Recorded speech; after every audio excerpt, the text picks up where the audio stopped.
은혜의 사용법 세 번째 시간, 새벽 오른 두 번째 시간입니다. 오늘 이 새벽 가운데 우리가 또 주의 다스림 가운데 주의 은혜가 충만한 그런 시간 되기를 소원하며 그런 은혜의 시간 되기를 될 수 있을 줄 믿습니다. 아멘. 오늘 은혜의 사용법은 어떤 것이냐면 율법에서 뭐예요? 죽는 것입니다. 우리의 삶의 이야기가 그런 것이죠. 살고 죽는 이야기. 우리 기독교 신앙, 또 우리 신앙에 있어서 가장 중요한 것은요, 죽는 것과 사는 것입니다.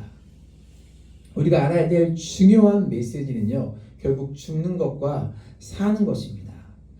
이 삶과 죽음이 거짓 신앙인가, 진짜 신앙인가, 율법 가운데 사는 사람들과 은혜 가운데 사는 사람들을 구별하여 주는 것입니다. 스캇 솔즈가 쓴 선밖의 예수라는 책에 보면요, 하나님을 믿지 않는 사람들이 교회에 대해서 굉장히 마음 아픈 이야기가 있습니다. 샌프란시스코의 저널리스트가 이런 글을 썼어요. 제가 잠깐 읽어드릴게요. 거듭난 크리스찬들의 문제점은 다시 태어나면서 더 큰 골칫거리가 되었다는 것입니다. 또 영국의 저널리스트 팀의 하나가 이런 이야기를 했습니다. 거듭난 사람들은 왜 태초에 태어나지 않았더라면 좋았을 것이라는 생각을 들게 만들까? 우리 크리스찬들 향해서 하는 말이에요. 필립 얀시는요, 놀라운 하나님의 은혜의 이 책을 내고 인터뷰를 하는데 이런 이야기를 합니다. 크리스찬이 어떤 사람인가 하는 물음에 내가 이렇게 물으면 사람들은 사랑, 연민, 은혜 같은 단어를 꺼내지 않습니다. 대개는 무엇인가에 반대하는 사람에 관한 묘사가 이어집니다. 그런데 예수님은 주로 반대하는 사람을 알려지지 않으셨습니다. 그분은 어려운 사람들을 섬기고 굶주린 사람들을 먹이고 목마른 사람들에게 물을 주는 분으로 알려져 있습니다. 우리가 주로 이렇게 알려진다면 수많은 분열을 종식시킬 수 있습니다. 크리스찬들은 평판이 나쁠 때가 많습니다. 사람들은 크리스찬을 완고하고 비판적인 부류로 생각합니다. 그래서 그것이 우리의 삶으로 인해서 하나님의 의도와는 정반대의 이미지를 느끼게 되었다는 생각을 합니다. 자, 보세요. 사람들이요, 세상 사람이 어떻게 보냐면, 크리스찬들이 거듭난 것은 더 큰 골칫거리가 되었대요. 차라리 저 사람 다시 태어나지 않았으면 좋았을 것이라고 사람들이 이야기합니다. 굉장히 가슴 아픈 이야기인데, 이러한 평가는요, 2000년 전에 예수님 당시에도 동일했습니다.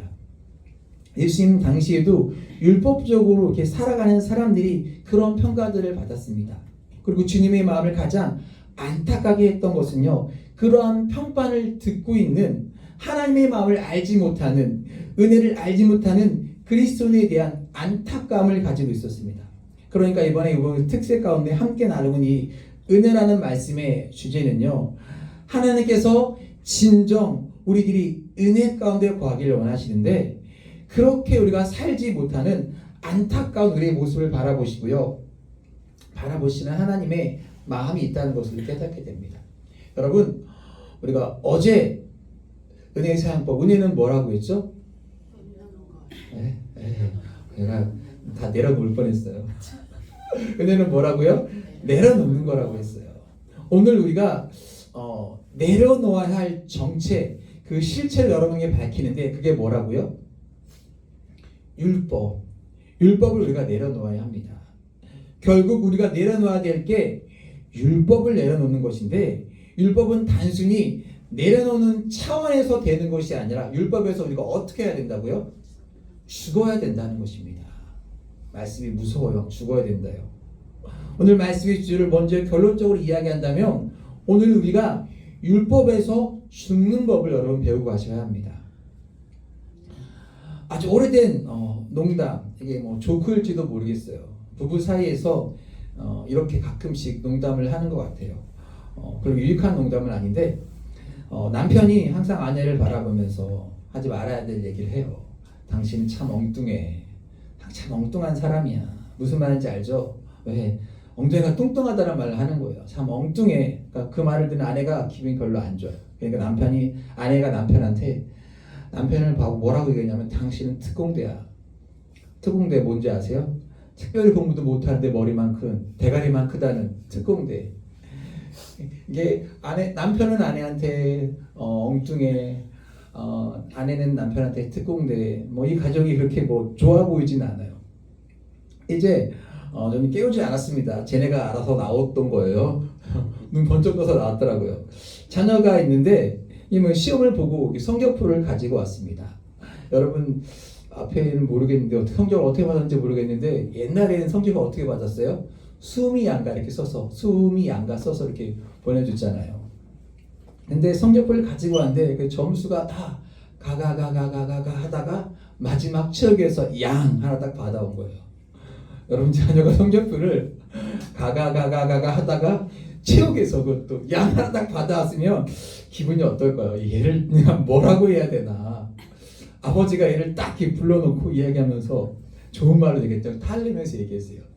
야, 너 도대체 공부를 어떻게 했길래 가가가가 하다가 양 하나 이렇게 받아왔어. 어떻게 너는 한 과목 열심히 공부했니? 다 열심히 해야지. 이렇게 아이를 격려 아닌 격려를 하는 가정도 있어요. 어떤 가정에는 비난이 있고요. 어떤 가정에는 격려가 있습니다. 저는요, 이 율법과 은혜라고 하는 것은요, 이 격려와 비난 사이에서 아주 중요한 것을 우리에게 가르쳐주고 있다고 생각합니다. 율법에서 우리가 죽어야 하는 이유는 무엇일까요? 우리가 누군가를 판단할 때 뭘 판단해요? 야, 저 사람은 선하구나, 악하구나, 못됐구나. 누군가에 대한 선과 악을 이야기하면서 누군가를 비난하게 되면 틀림없이 우리가 상처를 받습니다. 이 상처의 기억들로 인해서 나도 망가지고 상대방도 망가지고 결국 우리가 상처라는 이 감옥 속에서 우리들이 나오지 못하게 됩니다. 이렇게 만드는 것이 뭐라고 얘기하냐면 성경에서 뭐라고요? 율법이래요. 만일 우리들에게 율법이 없었더라면 우리는 이렇게 판단하지 않았을 것입니다. 디모데전서 1장 8절에 이렇게 쓰여 있습니다. 네, 읽습니다. 그러나 율법은 사람이 그것을 적법하게 쓰면 뭐요? 선한 것임을 아노라. 중요한 이야기를 하고 있습니다. 선과 악을 구별하는 율법을 우리가 어떻게 쓰면요? 적법하게 쓰여진다면 그것이 뭐래요? 선한 것임을 우리가 아노라. 그런데 율법이 적법하게 쓰지 않는 거예요. 그렇지 않을 때가 더 많은 것입니다. 자, 로마서 3장 20절의 말씀에 이렇게 되어 있어요. 보겠습니다. 그러므로 율법의 행위로 그의 앞에 의롭다 하심을 얻을 육체가 없나니 율법으로는 뭐예요? 죄를 깨달음이라. 율법에 이렇게 적법하게 있으면 선한데 율법에 선한 기능이 있음에도 불구하고 율법을 가지고 우리들이 하나님 앞에서 선하다 인정받을 수 있는 사람이 있다 없다? 없다는 거예요. 율법의 가장 중요한 기능이 여기서 뭐라고 말씀하고 있어요? 죄를 어떻게 한다고요? 깨닫게 한다. 저는 옛날에 이 말씀을 마지막에 죄를 깨닫게 한다는 말을 어떻게 이해하냐면 율법을 엑셀로 갔구나. 딱 비치면 뼈가 부러졌는지 다 비추자 드러나잖아요. 율법에 있으면 우리의 죄가 다 드러나는 거예요. 그런데 율법이 우리 속에 들어와서 적용될 때 우리의 죄가 명백하게 드러나는데 그럼 죄가 드러나는 것은 문제가 없어요. 아무 문제가 없어요. 근데 문제는 율법으로 일어난 그 죄로 인해서 그 죄의 문제가 해결되지가 않는 것입니다. 율법으로 인해서 우리의 죄가 드러날 때 무엇이 문제인가? 우리들에게 찾아오는 것이 있는데 좋지 않은 것이 찾아와요. 죄책감이 찾아오고요. 여러분 죄책감은요 우리로 하여금 하나님의 은혜를 누리지 못하게 만듭니다. 그러니까 우리들이 이 문제를 해결해야 되는 것입니다. 자, 지금까지 여러분 잘 따라오고 계시죠? 네. 여러분 한번 거울을 생각해 봅시다. 거울이 없으면 남자는 또 거울이 필요하겠죠. 여자는 특히 거울을 많이 보겠지만 식사를 하고 가끔 이렇게 같이 식사하는 사람을 보면요, 이 사람이 거울을 안 보는지 식사하고 나서 이에 뭐가 껴있고 막 이렇게 붙어있는 경우가 있어요. 고춧가루 껴있고 여기 막 밥알도 붙어있고 음식물도 붙어있고. 그러니까 만약에 율법이라 하는 기능이 우리 죄를 드러내서 거울처럼 보는 것처럼을 보여줘서 이렇게 떼내고 얘기인 거 빼내고 하는 것이면 좋을 텐데 율법은 죄를 보게 하지만 우리에게 뭐라고 얘기하냐면 너는 죄인이야. 너는 죄인이야. 이렇게 얘기하는 거예요. 우리에게 뭘 심어주는 거예요? 죄책감을 심어주는 거예요. 우리 몸에 묻은 얼룩, 우리들의 더러운 그것을 떼어낼 수 있으면 좋을 텐데, 죄를 깨달아도 죄를 해결할 수 있는 능력이 우리에게 없기 때문에 율법은 우리에게 굉장히 힘든 것입니다. 자, 사도 바울 로마서 7장 1절 이렇게 비유로 이야기하고 있습니다. 로마서 7장 1절이에요. 네, 읽습니다. 형제들아, 내가 법 아는 자들에게 말하노니 너희는 그 법이 사람이 살 동안만 그를 주관할 줄 알지 못하느냐. 율법이 굉장히 무서운 건데, 율법이 어디까지만 우리에게 작동을 합니까? 우리가 살아있을 동안만. 그러니까 다시 또 결론부터 이야기한다면, 율법에서 우리들이 벗어날 수 있는 길은 뭐예요? 율법에서 우리들이 죽으면 벗어나는 겁니다. 그러니까 처음에 이야기했던 것처럼 우리 그리스도인의 신앙은 죽는 법과 사는 법을 알아야 우리의 신앙이 올바르게 세워져 가는 것입니다. 오늘은 죽는 법과 사는 법을 배우는 것입니다. 상징적으로 율법은 우리가 살아있을 동안에 적용되기 때문에 우리들이 어떻게 율법에서 죽어야 되는가, 이것을 우리들이 깨닫게 되는 것입니다. 한번 상상해 봅시다. 부모가 자녀에게 요구하는 것이 있습니다. 또 자녀들이 부모한테 요구하는 것이 있어요. 어제 그게 얼마나 저한테 많은 걸 요구하든지, 왜 쉬는 날인데 어딜 안 가냐, 뭘 안 먹냐, 쟤네들이 그랬어요. 그리고 목회자가 교인들한테 요구하는 것도 있고요, 교인들이 목회자한테 요구하는 것이 있어요. 정상적인 사람이라면 이렇게 자녀에게, 부모에게, 목회자에게, 교인에게 요구하는 것이 잘못되게 하는 것, 나쁜 것이 아닐 것입니다. 난 내가 잘 되길 원해. 교인들이 저를 바라보면서 목사님이 좋은 분이었으면 좋겠습니다. 목사님 이렇게 하시고 저렇게 하시고 이렇게 하시고.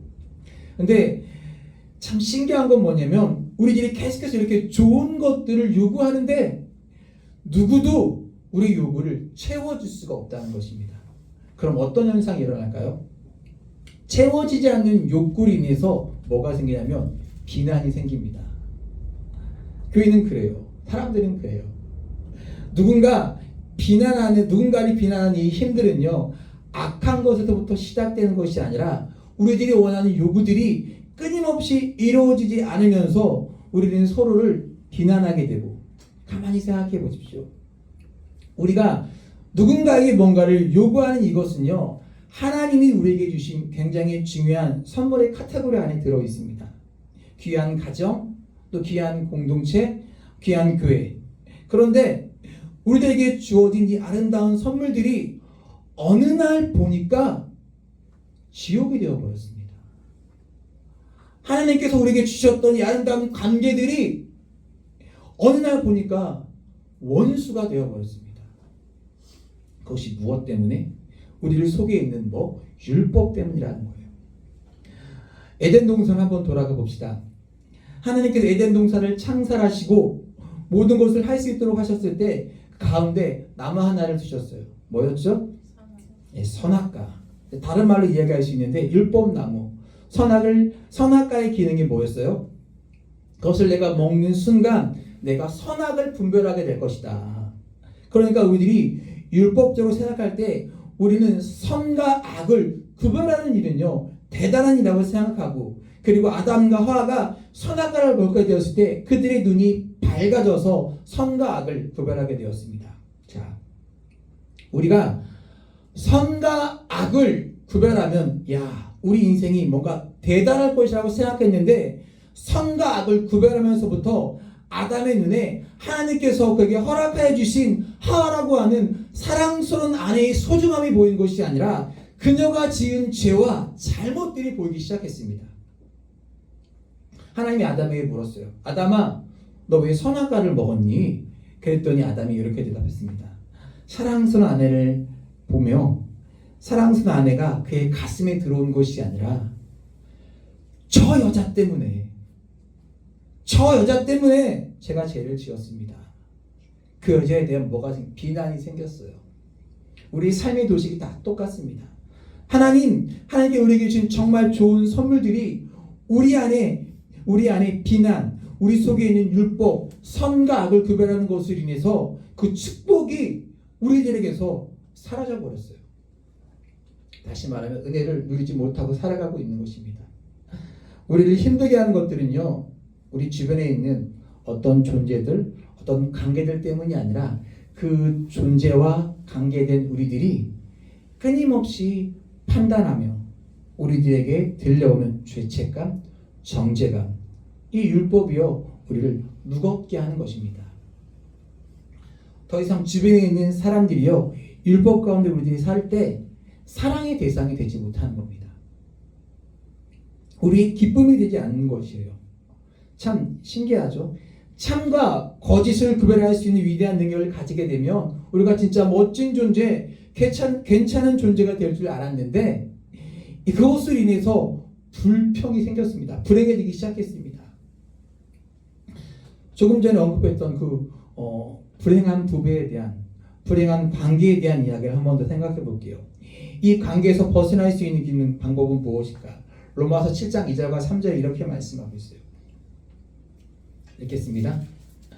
남편이 있는 여인이 그 남편 생전에는 법으로 그에게 매인 바 되나 만일 그 남편이 죽으면 남편의 법에서 벗어나느니라.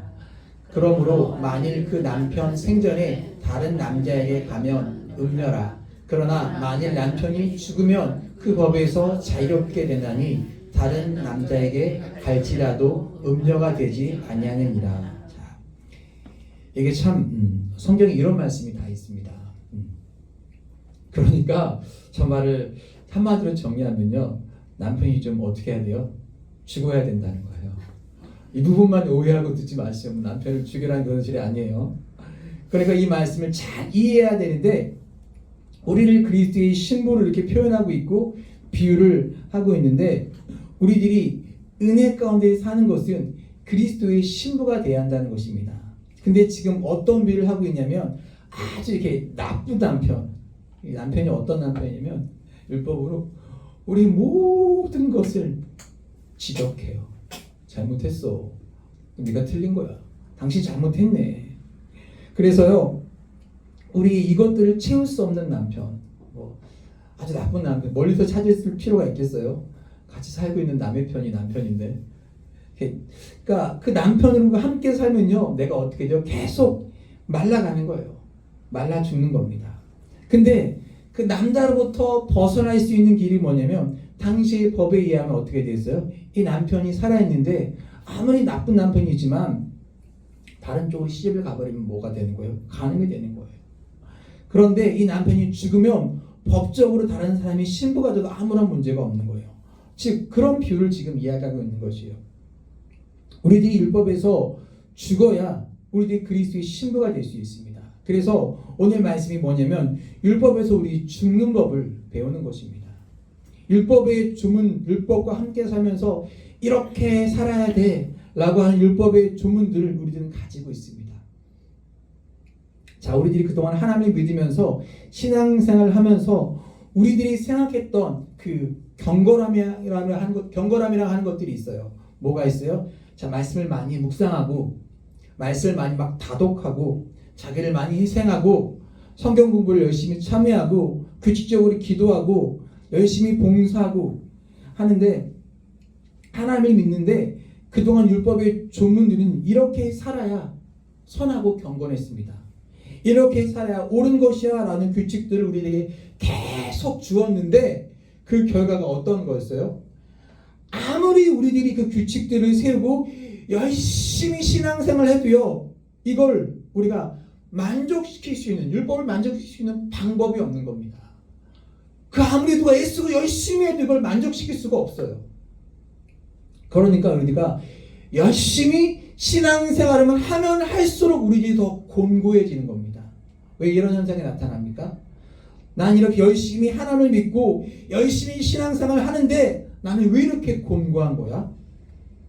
그런데 이게 부정적인 모습으로 어떻게 나타나냐면 우리의 삶을 이중적인 삶으로 만들어줍니다. 규칙은 계속 우리들에게 이렇게 이야기하는데 우리들이 그렇게 살아갈 수가 없으니까 우리들이 사람이 보는 데서는 교회에서는 규칙을 잘 지키는 경건한 사람, 믿음이 좋은 사람이 되는 거예요. 세상 그렇게 믿음이 좋은 사람이 없어요. 세상 그렇게 따뜻하고 사랑이 좋은 사람이 없어요. 어디에서? 사람이 보는 데서, 교회에 와서. 내적으로 들어가 보면요, 우리가 그렇지 못한 우리 이중적인 모습들이 다 있어요. 이게 얼마나 이게 무서운가.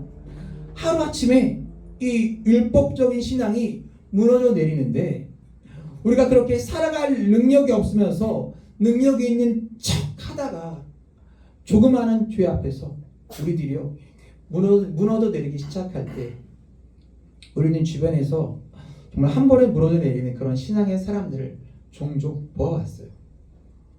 우리의 불행이 뭐예요? 하나님이 우리를 그리스도의 신부로 우리를 은혜를 누리며 살아가기를 원하셨는데, 우리는 수없이 많은 율법의 조항들, 우리들이 그 규칙들에 의해서 은혜를, 자유를 잃어버리고 살아가고 있다는 것입니다. 그러면 뭔가 막 해야 되는 규칙들이 막 암묵적으로 막 존재하고 있어요. 그래서 오늘 율법에서 죽어야 된다는 겁니다. 자, 예를 들어 볼게요. 서울 시내 한 교회에서 청소년들을 대상으로 설문조사를 했습니다. 술과 담배 문제를 가지고 조사를 했더니 87%의 청소년들이 교회에서 술, 담배를 하면 안 된다, 이렇게 대답했어요. 그래도 우리 청소년들이 얼핏 들으면, 야, 요즘 청소년들이 그래도 신앙적으로 생각하고 있구나 라고 생각할 수 있겠죠. 이런 마음으로 들으시면 안 돼요. 전혀 의외의 결과가 나와요. 술과 담배는 안 돼 라고 하는 87%의 학생들이요, 신앙을 잘 지키는 게 아니라 그렇게 대답을 하고 교회를 떠난다는 거예요. 자기들이 실제 살아가는 생활 가운데서 술과 담배를 안 하고 살아가는 것을 이거 지킬 자신이 없다는 거예요. 그러니까 떠나는 거예요. 놀랍지 않으세요? 이렇게 지켜야 돼 라고 하는 것을 우리가 알아요. 다 알아요. 이렇게 지켜야 될 자신이 없으니까 하나님의 교회를 떠나간다는 거예요. 율법이 우리들에게 선과 악을 분별하게 만들어주는데, 그것으로 인해서 오히려 하나님을 떠나게 만든다는 것입니다. 여러분, 정말 우리의 행위로 세상 사람들과 구별될 수 있을까요? 저는 우리들이 선하게 살고 옳게 살려고 하는 의지가 틀린 것이 아니고요, 이것이 잘못된 것은 아니지만, 만일 우리의 삶의 행위로 세상과 구별될 수 있다라고 생각한다면요, 우리는 은혜의 감격 속에서 살아가는 것이 아니라 더 큰 책임감, 더 큰 무거움, 더 큰 죄책감을 인해서 우리 그리스도인들은 자꾸 위선적인 삶을 살게 될 것입니다. 제가 서두에서 얘기했던 것처럼, 하나님을 알지 못하는 어떤 저널리스트의 이야기처럼 거듭난 그리스도라고 말하는 사람들이 차라리 거듭나지 않았다면 좋았다고 말하는 것처럼, 왜 우리가 그런 이야기를 듣는가? 율법에서 헤어나오지 못하니까 우리들이 더 위선적이 되고 더 죄책감에 빠져서 하나님이 주신 은혜를 잃어버리고 살아갑니다. 그러니까 오늘 은혜 가운데 살아가는 것을 우리들이 배워야 되는 것입니다. 그럼 율법에서 죽는다고 하는 것은 어떤 것일까? 이제 답이 나와야겠죠. 저는 이렇게 생각합니다. 율법에 대해서 죽는 것은, 율법 앞에서 우리들이 이렇게 연약하고 우리들이 이 모든 것을 지킬 수 없는 존재임을 인정할 때 우리 율법에서 죽는 것입니다.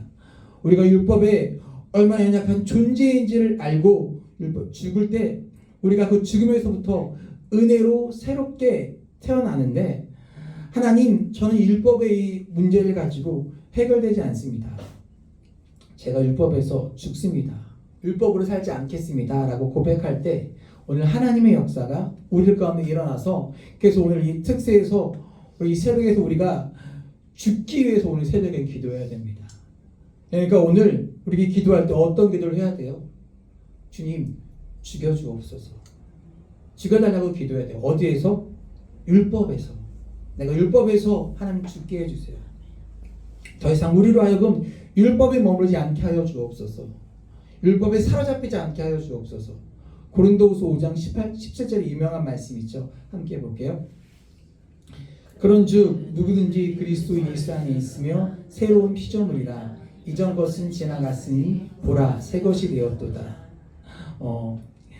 제가 주일날도 이런 얘기를 드렸고요. 계속해서 그런 말씀을 드리는데 하나님은 우리들이 내가 얼마나 유용한 사람이 되어서 내가 얼마나 위대한 일을 하는가. 그러니까 하나님은 여기 계시고 나는 하나님 위해서 위대한 일을 해.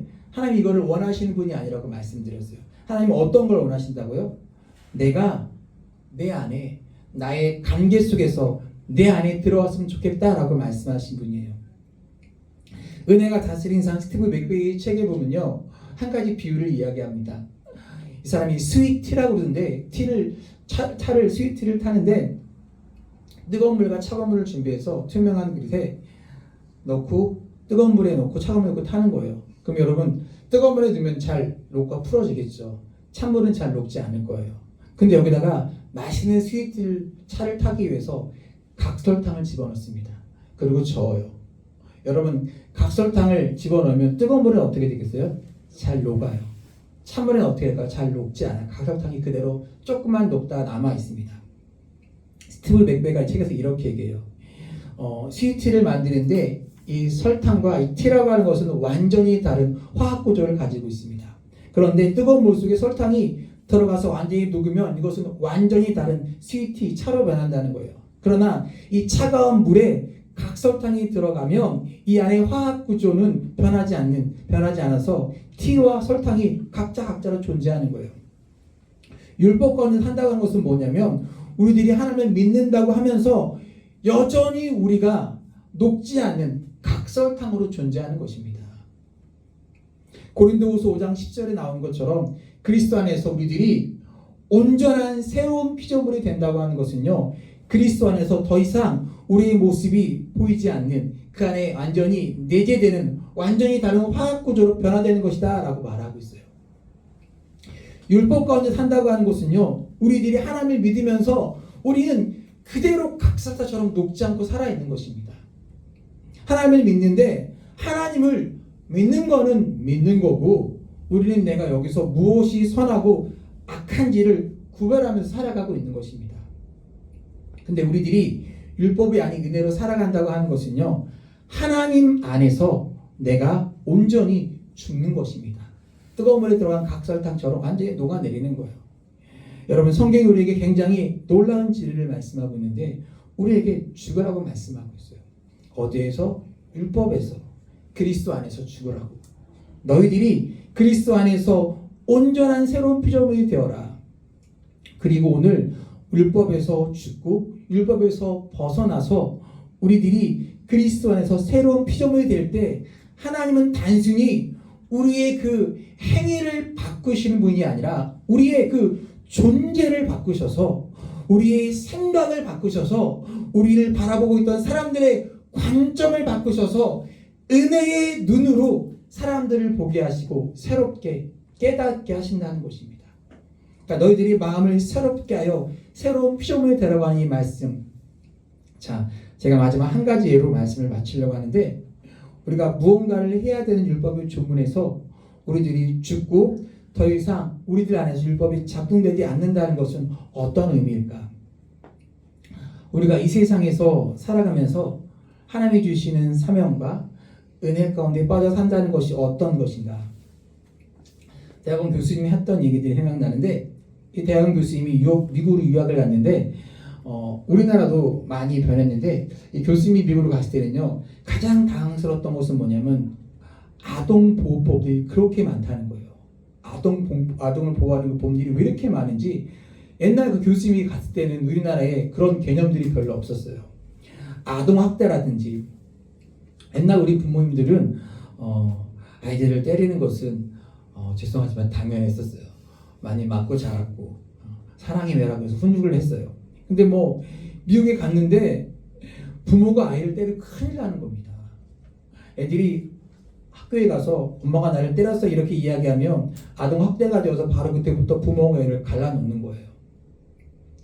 우리나라도 이런 법들이 이제 많이 생겨나고 있죠. 미국에서는 몇 살까지 집에 혼자 놔두면 안 된다. 그러면 경찰이 잡아간대요. 그런 법이 얼마나 많은지 모른다고 합니다. 근데 이 교수님이 거기 가서 공부하는데 거기서 자녀가 있겠죠. 아이들을 키우면서 그 법들을 하나하나 공부했을까요? 안 했을까요? 해야 돼요, 안 해야 돼요? 해야 돼요, 안 해야 돼요? 해야 돼요? 교수님은 안 했대요. 애를 키우면서 적어도 정상적인 엄마와 아빠의 마음속에 우리 애들한테 이렇게 하면 안 돼. 그게 별 의미가 없었어요. 왜? 그 어려운 그 조항들보다도 우리 부모로서 아이들이 사랑하는 마음이 훨씬 더 컸기 때문에 그 법률을 배워서 그것을 꼭 해야 하는 이유들이 없는 거예요. 얼마 전 우리나라도 이제 윤식이법, 그 다음에 송파 모자법, 굶어 죽은 아이들. 그래서 음주 사고를 낸 다음에 되게 이게 법들이 막 새로 일어나기 시작합니다. 근데요, 우리나라 사람들은 참 교묘하게 법을 피해가는 법을 지혜라고 그러나 법을 피해가는 교묘한 꼼수를 쓰죠. 스쿨존에서 아이들이요, 이 법을 가지고 어른들을 놀려요. 이런 일이 점점 많아지죠. 여기 율법이 우리에게 자꾸 법을 만들면 점점 은혜는 줄어들게 됩니다. 그게 무슨 말이냐면 우리들이 더 이상 선한 존재가 아니라 법을 만들어 놓고 법을 지키지 못하고 법을 지키지 못하는 사람들에게 벌을 주는 세상이 되어갑니다. 저는요, 우리가 하나님을 믿는 사람들로서 우리에게 소망이 무엇이냐면, 우리 가정에 우리 교회의 소망이 무엇이냐면, 이 모든 것들 사이에서 율법 조항들이 살아나는 것이 아니라 그것보다 더 큰 율법이 죽고 하나님의 은혜와 하나님의 사랑이 우리 가운데, 하나님의 소명이 우리 가운데 불타올라서 우리들이 어떻게 살아가야 되는 존재인지, 우리들이 그리스도 안에서 완전히 우리 죄가 높고 죽어서 그리스도와 함께 살아가는 존재가 될 때, 그때 우리가 하나님의 은혜를 누리며 살아가는 것입니다. 그래서 여러분, 기도할 때 어떻게 해달라고요? 하나님, 제가 율법에서 죽게 해주세요. 그리고 은혜 안에 살게 해주세요. 사람들이 이렇게 이야기합니다. 오해인데, 율법보다 은혜를 강조하면 사람들이 제멋대로 살게 되는 것이 아니냐고.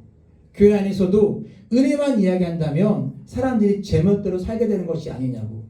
그런데 여러분, 은혜를 강조하면 사람이 제멋대로 살지 않습니다. 진정한 그리스도인, 은혜 가운데 살아가는 사람들은요, 제멋대로 살고 싶어 하지 않습니다. 내 안에 내가 온전히 녹아버린 그리스도 안에 새로운 피조물이 된 우리가요, 그리스도의 마음으로 사랑하기를 원하고요, 하나님께 우리에게 주시는 삶으로 소망이 넘치기 때문에 우리가 하고 싶은 일들이 율법에서 벗어나는 것이 아니라 율법을 뛰어넘는 일들을 하게 됩니다. 결국 우리가 고민해야 되는 것은요, 어떤 행위로 내가 무엇을 만족시킬까라고 하는 것이 아니라, 하나님, 제가 온전히 녹아 완전히 새로운 피조물이 되어서 하나님의 은혜 가운데 살게 하여 주옵소서. 오늘 여러분들에게 이런 기도와 소원이 있는 이 새벽 되시기를 간절히 주의 이름으로 축복합니다. 이번 한 주간 주의 은혜 가운데서 완전 여러분이 새로운 피조물로 은혜가 다스리는 삶이 될 수 있기를 주의 이름으로 간절히 소원하고 축복합니다. 저에게 떠오른 찬양, 보소서 주님, 우리의 마음은 선한 것이 하나 없습니다. 주님 마음 내게 주셔서, 주님 마음 내게 주셔서, 주님 우리에게는 선한 것이 하나 없습니다. 주님 오늘 우리에게 율법에서 죽게 하여 주옵소서. 주님 안에서 새로운 피조물이 되게 하여 주옵소서. 우리 찬양하고 간절히 계속해서 기도를 이어가겠습니다.